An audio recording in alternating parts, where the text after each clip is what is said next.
Assalamualaikum warahmatullahi wabarakatuh, sahabat Sofia. Kalau di video sebelumnya kita sudah membahas tentang apa itu logika, yaitu ilmu yang membahas asas-asas cara berpikir yang benar.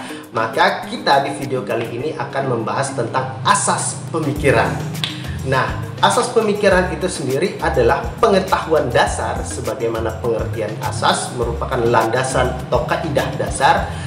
Asas pemikiran sendiri dalam video ini akan membahas pemikiran atau pengetahuan yang paling mendasar yang menjadi fondasi atau pijakan seluruh pengetahuan manusia. Nah, asas ini terdiri dari 3 hal yang biasa disebut dengan yang pertama, yaitu asas identitas atau qanun zatiyah. Yang kedua adalah asas kontradiksi atau biasa dikenal dengan qanun tanaqud. Dan yang ketiga adalah asas ketiadaan jalan tengah atau biasa dikenal dengan qanun imtina. Nah, kita bahas satu-satu. Nah, asas identitas yang pertama merupakan asas paling dasar dari seluruh asas-asas yang lainnya di dalam logika. Asas ini mengatakan bahwa sesuatu itu adalah dirinya dan bukan yang lain. Kalau kita mau bahasakan menggunakan terma yang lebih teknis, bisa dikenal dengan jika A adalah A, maka A bukan B atau C. Kalau mau dibuat lebih teknis dalam penilaian benar salah, maka akan berbunyi jika proposisi itu benar, maka benarlah dia. Mungkin lebih mudah kalau dengan contoh, misalnya pulpen. Kalau kita mengatakan bahwa benda ini adalah pulpen, maka benda ini bukan sesuatu selain pulpen. Sederhananya begitu. Dari asas identitas inilah kita mengidentifikasi segala sesuatu di luar diri kita dan kita menamainya sebagai sesuatu itu, dan kita membedakan sesuatu itu dari sesuatu yang lain. Itu asas identitas.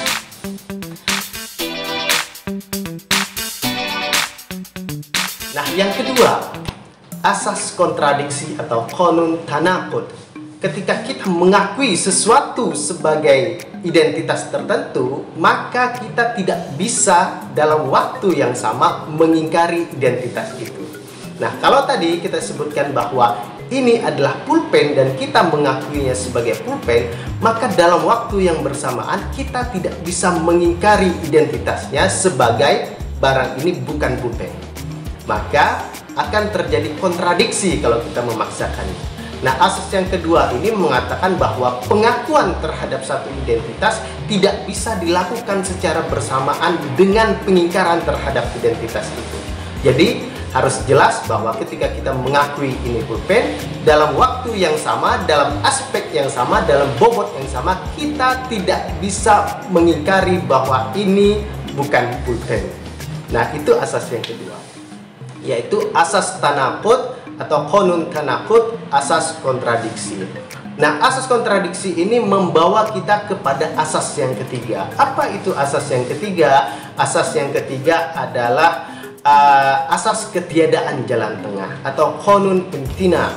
Ketika kita tahu atau ketika kita mengakui identitas barang ini adalah pulpen dan dalam waktu yang sama kita mengakuinya dan tak mungkin kita menegasikannya atau mengingkari bahwa ini bukan pulpen, maka di antara kedua itu, pengakuan dan pengingkaran itu harus ada salah satu yang kita pegang. Kita tidak bisa mengakui ini pulpen dan ini bukan pulpen dalam waktu yang sama, tetapi kita harus memilih salah satunya. Kita tidak boleh mengambil jalan tengah dengan mengatakan bahwa ini pulpen dan ini bukan pulpen. Kita harus menegaskan salah satunya, mengakuinya kah atau mengingkarinya kah. Dalam hal ini kita mengakuinya bahwa barang ini adalah pulpen. Nah, itu 3 asas dalam pemikiran kita.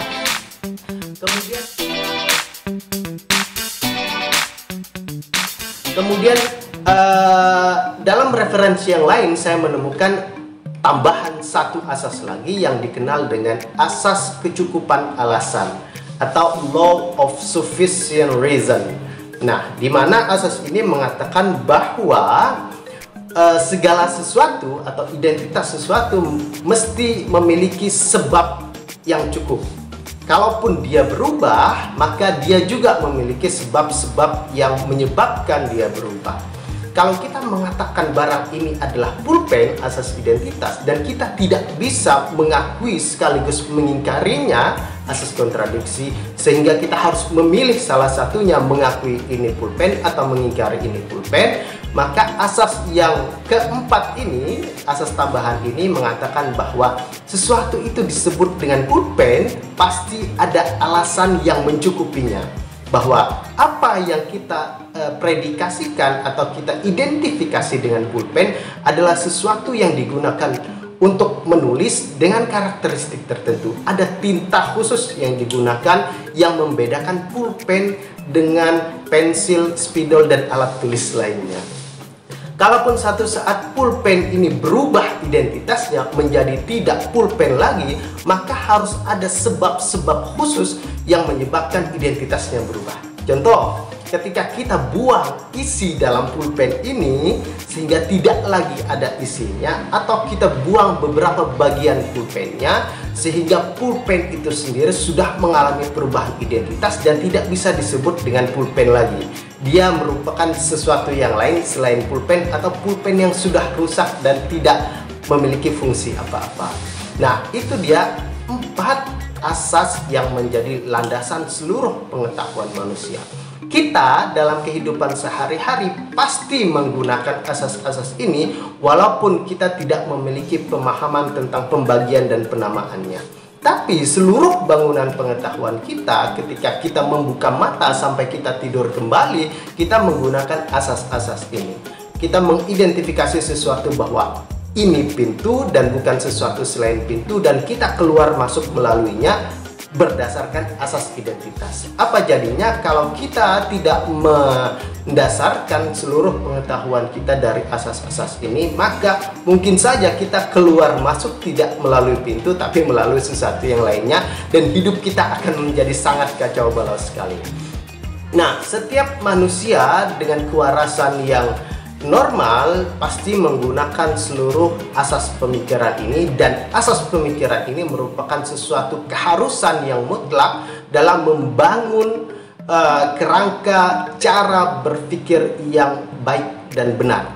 Nah, untuk menyusun pemikiran atau berpikir yang lurus dan benar, kita harus mendasarkan semua kaidah-kaidah yang nanti akan kita pelajari dengan kaidah-kaidah dasar ini. Apa itu 4 asas pemikiran? Yaitu yang pertama adalah asas identitas, bahwa A adalah A, bukan sesuatu selain A.